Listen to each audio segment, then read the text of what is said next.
కష్టపడుతుంది కదా ముందుకెళ్తాం. మరి ఓట్లు పడక కాదా? ఓట్లు పడక కాదా? నా ఓట్లు పడలేదు కదా మరి. అంటే నేను నామినేట్ అయితే నేను 4 సార్లు నామినేట్ అయ్యాను, ఒకసారి 2 సార్లు చీఫ్ అయ్యాను. లక్ కూడా ఫ్యాక్టర్ చేసిందా? 100% లక్ ఫ్యాక్టరీ చేస్తుంది మన నేనేమంటున్నానంటే శివ, నువ్వు కష్టపడుతూ వెళ్తున్నప్పుడు నీకు ఏదో టైంలో ఇలా వెళ్తున్నావు, జీవితంలో సాధిస్తాం లేదనుకున్నప్పుడు ఒక ఆపర్చునిటీ వచ్చింది. అది లక్క ఏమో తెలీదు, నువ్వు ఒకప్పుడు ట్రై చేసావు, బట్ సడన్ గా నీకు అది అవకాశం వచ్చింది, ఫోన్ వచ్చింది, సో ఏమంటే నీకు ఆపర్చునిటీ వచ్చిందని చెప్పేసి.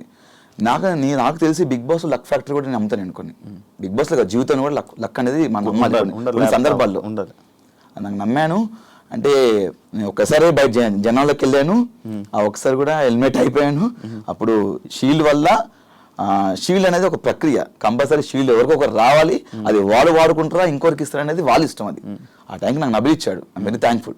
చాలాసార్లు చెప్పాను. దానివల్ల నేను అయ్యో జనాలు హెల్మెట్ అయిపోయాను కదా, నాకు షీల్డ్ వచ్చిందని ఇంకా కసి ఆడాను. ఇంకా కసిగా ఆడుతూ మళ్ళీ నెక్స్ట్ మెగా చీఫ్ అయ్యాను. ఆడుతూ కంటెంటర్ అయ్యాను, ఫస్ట్ ఫైనలిస్ట్ అయిపోయాను. 15th వీక్లో అందరు నామినేషన్స్ ఉంటారు, అక్కడ నాకు ఓటు రాలేదు. లాస్ట్ సీజన్లో జరిగింది సేమ్ ఈ సీజన్లో కూడా నీకు ఒకటి జరిగింది. ఎవిక్షన్ షీల్డ్ కాదు, ఏది నీ ఎంటర్టైన్మెంట్ని జనాలు ఎంజాయ్ చేస్తున్నారు, కానీ అవినాష్కి ఓట్లు వేయట్లేదు. అది అర్థం కాలే నాకు. కారణం ఏమనుకుంటున్నావు? ఏమైనా ఉందా? అంటే రోహిణి కూడా అదే అన్నది, ఒక స్టేట్మెంట్ బాగా చేసింది, మనము ఓన్లీ కామెడీ చేయడం వరకే పనికొస్తాం రా, మనం విన్నర్లు అవ్వలేము, మనము ఇది అవ్వలేము. దానికి నువ్వు ఏమైనా ఇవ్వగలవా? అంటే నేను మరి ఈ సీజన్లో నేను టాస్క్లు ఆడాను, కామెడీ చేశాను, నా ఎమోషన్ చూపించాను, సిచ్యువేషన్ బట్టి వచ్చినప్పుడు ఎవ్రీథింగ్. టాస్క్లు ఆడకుండా నేను ఫైనలిస్ట్ అవ్వను కదా. నువ్వు మా టాస్క్ చూసినా కూడా ప్రతిదీ నువ్వు చూస్తూనే ఉంటావు, జనాలు కూడా చూస్తున్నాను. బట్ అదే నాకు అర్థం కావట్లేదు. టాస్క్లు ఆడాను, ఫన్ చేశాను, నేను చేశాను, మరి ఎందుకు గెలవలేదు అర్థం కావట్లేదు. ఎంటర్టైనర్ కప్పు రావాలని కోరుకుంటున్నా నేను. నాకు కూడా యాక్చువల్లీ నాకు సీజన్ 4లో క్వశ్చన్ వచ్చింది, నేను బయటకు వచ్చిన చాలా బాధ వేసింది. జనాలు ఎక్కడికి వెళ్ళినా ఇంత బాగా ఆడారు అంటున్నారు, జనాలు మళ్ళా నాకు ఓట్లు పడలేదు. మరి అంటే దీనికి ఏం సమాధానం చెప్తాం శివ? బాగా ఆడామని జనాలే అంటున్నారు, కానీ ఆ జనాలు ఓటేయకపోవడం వల్లే నేను బయటకు వచ్చాను, 5th పొజిషన్లో వచ్చాను. ఇప్పుడు సీజన్ కాపాడేమని కొంతమంది అంటున్నారు, మీరు వెళ్ళిందని చూసామని కొంతమంది అంటున్నారు, మీ కామెడీ చాలా ప్యూర్గా ఉంటుంది, ఎలాంటి డబుల్ మీనింగ్ లేకుండా ఉంటుంది అన్నారు, టాస్క్లు బాగా ఆడే అంటున్నారు, కానీ నేను 5th పొజిషన్లో బయటకు వచ్చాను. తెలీదు, దీనికి సమాధానం నేను ఏం చెప్పలేను, దీనికి ఎలాగో నాకు అర్థం కావట్లేదు. బట్ నాకేమనిపిస్తుందంటే, ఒక షోకి సినిమాకి మనం థియేటర్కి వెళ్తాం శివ, అక్కడ సరదాగా నవ్వుకోవడానికి ఎంటర్టైన్మెంట్, సినిమా అనేది మొత్తం ఫుల్ఫిల్ ఒక 2.5 గంటల సినిమాలో ఎంజాయ్ చేస్తాం. కంటిన్యూగా సీరియస్గా ఉంటే సినిమా హిట్ అవ్వదు, దానిలో ఫన్గా ఉండాలి, ఎంటర్టైన్మెంట్ ఉండాలి. అలానే షోకి ఎంటర్టైన్మెంట్ కూడా అంతే అవసరం. కొన్ని సినిమాలు కామెడీ వల్లే కొన్ని కోట్లు వచ్చినాయి, రికార్డ్స్ అవి అలా ఉండిపోయిన చరిత్రలో. కాబట్టి మేము అన్ని చేసాము, బట్ కామెడీ చేసాం, కానీ రావాలని కోరుకుంటున్నాను నేను కామెడియన్స్కి. ఒకవేళ కానీ నీకు ఎవిక్షన్ ఫ్రీ పాస్ కానీ రాకపోయి ఉంటే అప్పుడు రోహిణి మీరు ఎలిమినేటా? నేను ఎలిమినేట్ అయ్యాను ఎవిక్షన్, నాకు షీల్డ్ రాకపోతే గిట్ట, నాకు ఇవ్వకపోతే. ఫిక్సా? ఒక గెలకపోయి ఉంటుంటే అయిపోయాడు అనుకుంటున్నావు? అంటే నబీల్ ఆ రోజు నాకు ఎవిక్షన్ షీల్డ్ ఇవ్వకపోతే నేను నబీల్ గారు నువ్వు ఎవిక్షన్ ఫ్రీ, అదే లైక్ టికెట్ టు ఫైనల్ తెలీదు, అది మరి అది తెలీదు, అది చెప్పలేను. మరి మేబీ అప్పుడు ఆ వారం నా గేమ్ చూసి, అదే చెప్తున్నాను, గేమ్ చూసి ఓట్లు వేస్తాను జనాలు, లేకపోతే నామినేషన్స్కి ఫస్ట్ టైం వచ్చాడు తెలియదు, ఇన్ని రోజులు ఓట్ బ్యాంక్ లే అని చెప్పేసి ఓటు తక్కువ పడి బయటకు వచ్చేవాడినేమో, లేకపోతే గేమ్ ఆడి అంటే రోహిణి ఉండాలి కదా మరి. అవును, రోహిణి బాగా ఆడింది. ఆ రోజు రోహిణి మెగా చీఫ్ అయినప్పుడు అంత బయట అందరూ చాలా హ్యాపీ, ఒక వరల్డ్ కప్లో చూసారంట. మరి ఆ వరల్డ్ కప్ చూసి అంత బాగా ఆడిన అమ్మాయి బయటకు వచ్చిందే, అంతే. ఇంకా తెలియట్లేదు. ఈ ప్రశ్నకి సమాధానం ఎవరు చెప్తారు? మీరే చెప్పాలి. నేను ఎలా చెప్తాను, లోపల నాకు తెలియట్లేదు కదా, బయట అంటే జనాలు ఇది అంటారా? ఫ్యామిలీ వీక్లో మీకు ఇచ్చిన స్పెషల్ ట్రీట్మెంట్ ఇంకొకరికి ఎవరికి రాలేదు అనేది లోపల కూడా కొంతమంది అనుకుంటారు. దానికి ఏం చెప్తావు? ఏం చెప్తామంటే నా యానివర్సరీ కూడా లోపలనే, అంటే October 28th నా యానివర్సరీ, అది మిస్ అయిపోయింది, లోపల ఉండిపోయినా. నేను అందరు ఫ్యామిలీస్ వస్తుంటే బిగ్ బాస్, నా వైఫ్ వస్తే కొంచెం లోపలికి వచ్చిన లైట్స్ ఆఫ్ చేయండి బిగ్ బాస్, అది ఇవన్నీ కొంచెం నేను ఫన్నీగా అడిగాను, సరదాగా ఫన్నీగా అడిగాను. అవ్వదు బేసిక్గా. లైట్ లాపమన్నావా? లైట్ లో మన బిగ్ బాస్ అంటే వైఫ్ ని మిస్సింగ్ అది ఇది అని చెప్పాను నేను. చాలా అవుతుంది కదా, 3rd యానివర్సరీ కూడా జరుపుకోలేదు బిగ్ బాస్, కొంచెం బాధ వేస్తుంది, ఈసారి బయట ఉంటే బయటికి వెళ్దాం అనుకున్నాను, చాలా గ్రాండ్ గా అనుకున్నాను బిగ్ బాస్ అని ఇలా అనుకున్నాను. కానీ బిగ్ బాస్ కూడా కొంచెం ఎమోషన్స్ ఉంటాయి కదా, అంటే బిగ్ బాస్ కూడా మనం చూసి పాపం వీళ్ళన్నీ మిస్ చేసుకున్నారని చెప్పేసి మేబీ వాళ్ళు అలా సెట్ చేశారు. చాలా హ్యాపీగా ఉంది, నా లైఫ్లో ది బెస్ట్ మెమొరీ బిగ్ బాస్లో సెటప్ కానీ ఒక చాలా బాగా అనిపించింది. ఇది మీరు స్టార్ మాలో ఉండడం వల్ల మీకు అలాంటి స్పెషల్ ట్రీట్మెంట్లు వచ్చాయని మీకు కొంచెం ఫేవరిజం ఉన్నది. అట్లేం లేదు, మా ప్రేరణ కూడా వచ్చింది. ప్రేరణ కూడా బయట ఆమెకి మా ఒక రూమ్ లో పెట్టారు, ప్రేరణకు మొత్తం గార్డెన్ ఏరియా మొత్తం సెటప్ చేశారు. ప్రేరణకు మొత్తం బెలూన్స్ తోని ఆమె కూడా క్యాండిల్ లైట్ డిన్నర్ అలా ప్లాన్ చేశారు. తను కూడా ఉంది కదా ఒక కప్పులు అని చెప్పి ఇంకెంతేనా, అంతే కపుల్స్ ఉంటే చేస్తారు అట్లా. శ్రీముఖి మీ lucky friend, yes lucky friend అని చెప్పడం జరిగింది. ఎందుకు, ఇలాంటి రీజన్స్లో నీకు లక్ ఏర్పడింది? ఎలాంటి రీజన్స్ అంటే లక్ అంటే నాకు శ్రీముఖ్తో నేను ఏ షో వర్క్ చేసినా మంచి హిట్, అంటే మా ఇద్దరు కాంబినేషన్లో మేము ఏ షో చేసినా ఏదైనా ఈవెంట్ చేసినా అండ్ నేను తనతో మాట్లాడినప్పుడు ఏదైనా డిసిషన్స్ తీసుకున్నప్పుడు శ్రీముఖి చెప్తే 100% వర్కౌట్ అయ్యేది నాకు. అది సినిమా పరంగా కానీ అయినా షో పరంగా కానీ అయినా బడ్జెట్ పరంగా కానీ శ్రీముఖి ఇట్లా వచ్చింది, ఇట్లా ఏమంటే ఏ డిసిషన్ తీసుకుంటే బెటర్ అంటే చెప్పేది, ఇది బాగుంటుందిరా, బాగుంటుంది లైక్ శ్రీముఖి కానీ చేతు కానీ ఇది బాగుంటుందిరా అని చెప్పడం. అండ్ తనతో కలిసి నేను ఏ షో చేసినా కూడా మ్యాక్సిమం ఇద్దరం కలిసి చేసిన షోస్ అన్ని బ్లాక్ బస్టర్ హిట్.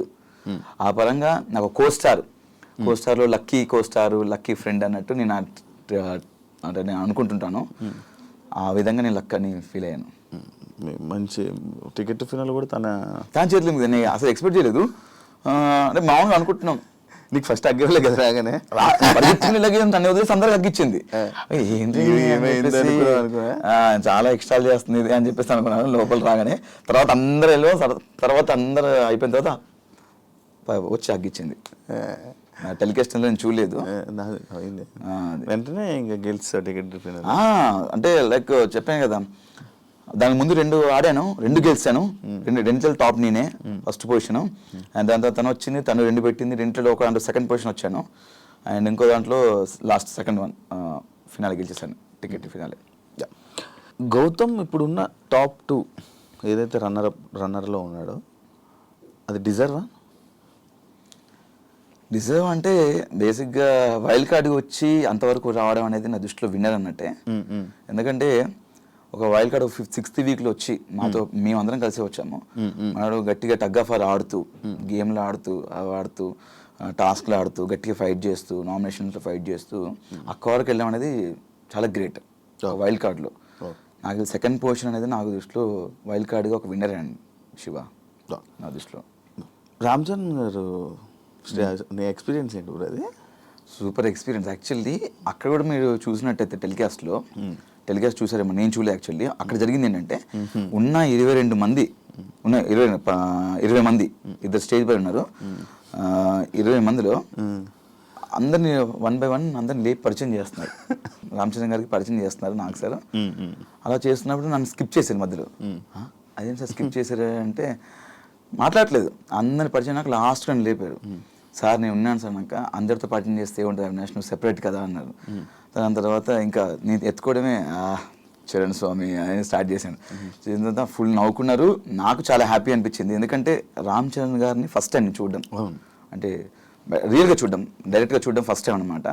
చాలా బాగుంది. ఇంకా వెళ్ళి పరిగెత్తుకు షూ తీసి సక్ చేసుకున్నది అంతా లేదు, టెలికాస్ట్ లేదంట. చాలా బాగా చెప్పారు ఆయన, చూస్తాము మా అమ్మగారు చెప్తుంటారు, రెగ్యులర్గా చూస్తుంటారు, మీకు కామెడీ చాలా బాగా చేస్తారని చెప్పారు స్టేజ్ పైన. ఆ టెలికాస్ట్లో ఉందో లేదో నాకు తెలియదు, బట్ చాలా మంచిగా అనిపించింది. ఎందుకంటే సీజన్ 4కి చిరంజీవి గారు రావడం అండ్ నేను సీజన్ 8లో మళ్ళీ ఉండడం, ఇక్కడ దీనికి రామ్ చరణ్ గారు రావడం చాలా హ్యాపీగా ఉంది.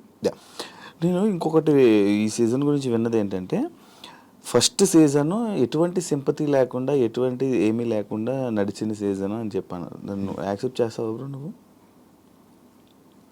యాక్సెప్ట్ అంటే యాక్చువల్లీ నేను సీజన్ 1 చూడలేదు. చూడలేదు, మధ్య మధ్యలో కొన్ని బిట్లు చూసాను. జెన్యున్ ఒప్పుకుంటాను భయ్య, మేము చూస్తామని చెప్తే లేకపోతే చూడలేను. దానికి చూడలేదు కాబట్టి సమాధానం చెప్పలేను. ఇప్పుడు దాకా జరిగిన ప్రతి సీజన్ విన్నింగ్ వెనక ఏదో ఒక సింపతి కానీ లేకపోతే ఏదో ఒక సిచ్యువేషన్ వస్తుంది, సింపతి అనే పాయింట్ కానీ లేకపోతే అలాంటి సందర్భం ఈ సీజన్లో రాలేదు, ప్లెయిన్గా వెళ్ళి ఇలా కప్పు కొట్టారు అని చెప్పి ఉంది. దానికి ఏమంటావు? అంటే లోపల ఏమైనా సింపతి డ్రామా కానీ లేకపోతే అలాంటివి ఏమైనా జరిగాయా అని? అంటే మనడు ఫస్ట్ నుంచి నిఖిల్ ఎమోషనల్గా ఏదో లో ఉన్నాడు, ఎమోషనల్ లో ఉన్నా అని చెప్పేసి ఫస్ట్ నుంచి ఉన్నాడు. నేను కూడా బయట చూసినప్పుడు ఏంటి వీడు బాగా ఆడతాడు కదా, కొంచెం డల్ ఉన్నాడు అని చెప్పి లోపలికి వెళ్ళి చెప్పా, అరే ఏంట్రా 3-4 వారాలు నువ్వు అంత ఏం లేదు ఇంకా సరిగా ఆడలేదంటే, లేదురా నేను యాక్చువల్లీ నేను ఇట్లే ఉంటారా నేను అన్నాడు. తర్వాత కొంచెం లోగా ఫీల్ అవుతున్నానని చెప్పేసి ఫీల్ అయిపోయిన తర్వాత మధ్యలో బయట నుంచి ఎక్స్ కంటెస్టెంట్స్ వచ్చి నామినేషన్ చేసిన తర్వాత కెమెరాకి వెళ్ళి, జనాలు నాకు ఓట్లు వేయకండి, నన్ను ఎలిమినేట్ చేసేయండి, నేను గేమ్ ఆడను, వెళ్ళిపోతాను నేను అని చెప్పి చెప్పుకున్నాడు. దాని తర్వాత తర్వాత ఏమైనా తెలియదు, సడన్గా వెళ్ళి మళ్ళీ కెమెరాకి లేదు నేను ఆడతాను, నాకు ఓట్లు వేయండి అని మళ్ళీ చెప్పుకున్నాడు. మధ్యలో ఏదో డిస్టర్బెన్స్ ఉంది, దానివల్ల లోగా ఫీల్ అయ్యాడు. దాని తర్వాత మళ్ళీ గెట్ బ్యాక్ అయ్యాడని చెప్పాడు.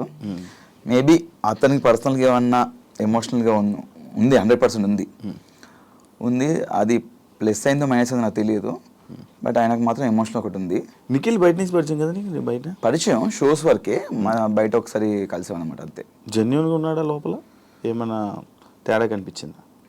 అంటే కొంచెం అడవాడి చేస్తాడు, బట్ అక్కడ అంత అడవాడి చేయలేదు. ఫస్ట్ కొన్ని వారాలు అయితే కొంచెం ఫ్రీక్ అవుట్ అయ్యి కొంచెం చిల్ క్యానటే కొంచెం సెటిల్డ్గా ఉన్నాడు. నేను అదే ఏంట్రా నువ్వు సైలెంట్గా ఉంటున్నావు ఏంది, ఫన్ టాస్క్ వచ్చినప్పుడు కూడా ఎక్కువ ఇన్వాల్వ్ అయ్యాడు కాదు, సపరేట్గా కూర్చొని ఏదో చూస్తూ నవ్వేవాడు. నాకు అదే అనిపించింది, ఎందుకు అలా ఉంటున్నావు నువ్వు? విన్నర్స్ లక్షణాలు ఏమో అవి. మేబీ అయి ఉండొచ్చు. అంటే నేను చూసినంత వరకు నిఖిల్ కొంచెం అది కాదు, వేరు ఉన్నాడు. అంటే కొన్ని వారాలు, దాని తర్వాత లాస్ట్ కొన్ని వారాల తర్వాత మళ్ళీ ఓపెన్ అప్ అయిపోయాడు. చెప్పే కదా, స్టార్టింగ్ కొంచెం డల్ ఉన్నాడు, లోగా ఫీల్ అయ్యాడు, ఏదో ఎమోషనల్గా నేను లోగా ఫీల్ అవుతున్నా అని చెప్పాడు. దాంతో నేను వాడు అట్లా ఫీల్ అయినప్పుడు కూడా నేను వెళ్ళి చెప్పాను, అలా ఉండకరా, తినకుండా పడుకోవడం జరిగింది ఒక 2 సార్లు. నేను వెళ్ళి తిన్నురా, నీ పక్క తీసుకొస్తా కావాలంటే ఫుడ్ అని 3 o'clock 4 o'clock అలా ఉన్నవాడు. దాని తర్వాత ఈ ఫ్యామిలీ వీక్ ఏదైతే ఉందో బయట నుంచి కొంతమంది సెలబ్రిటీస్ రావడంతో దాని తర్వాత మారిపోయాడు మొత్తం మళ్ళీ. ఒకటి ఉంది బ్రో, కన్నడ తెలుగు. కన్నడ తెలుగు కన్నడ తెలుగు ఈ డిఫరెన్సెస్ లోపల ఏమైనా కనిపించాయా? నాకైతే ఏం కనిపించలేదు. అంత డిఫరెన్స్ చూసేంత నాకు టైం లేదు. ఫస్ట్ ఆఫ్ ఆల్ లోపల గేమ్ ఆడుకుంటూ వెళ్ళిపోతున్నాను. ఆ డిఫరెన్స్ నాకు లోపలైతే ఏం కనిపించలేదు. అందరం కలిసే ఉన్నాం, అందరం ఫన్ చేద్దాం. ఈ ఫినాలేలో ఏదో ఒక టాపిక్ ఏదో జరిగిందంట, అది లైక్ మా కన్నడ